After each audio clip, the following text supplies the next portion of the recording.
In the event that you run a spool of thread all the way out, or for some reason you happen to unthread one of your spools, you need to thread the machine from beginning to end. In order to do so, the first thing you want to do is thread the thread tree. So we go through the 3 guides, the back guide, because I've got a spool of thread in the backmost row, then through the middle guide,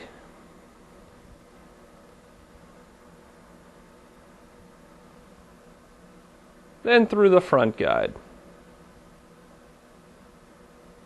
Next we go through the pre-tensioner on the thread tree. We go from back to front, then from front to back, and then we make sure the thread is in between the 2 tension washers.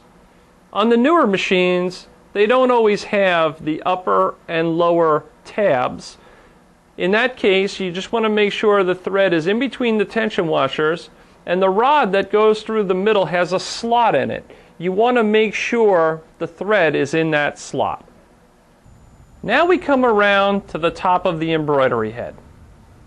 It has a thread guide, a pre-tensioner, just like the one up at the top. So we go from back to front,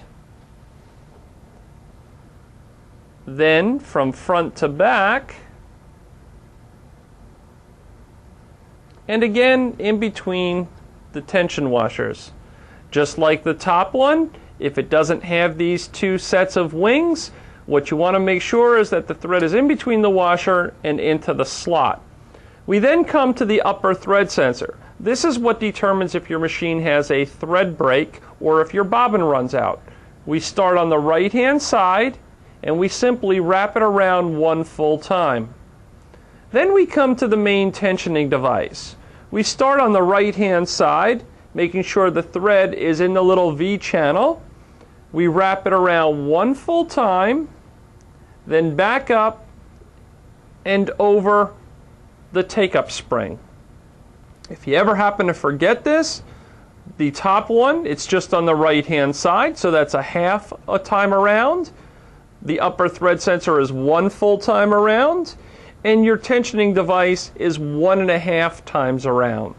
Then we go through the guides. They happen to be open in the back, so if you just take your thread, put it behind, and pull through, the thread will be in the guides.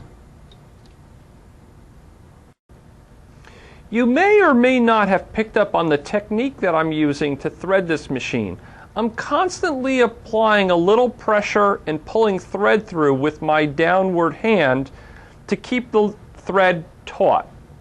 Now we come to the upper thread guide. I like to start by shortening this thread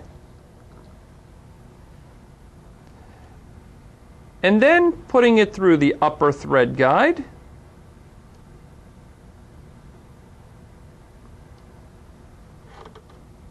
This is where a pair of tweezers can come in a little handy sometimes. Then we go through the bottom part from right to left.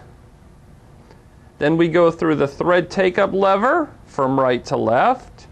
Then we go through the middle thread guide.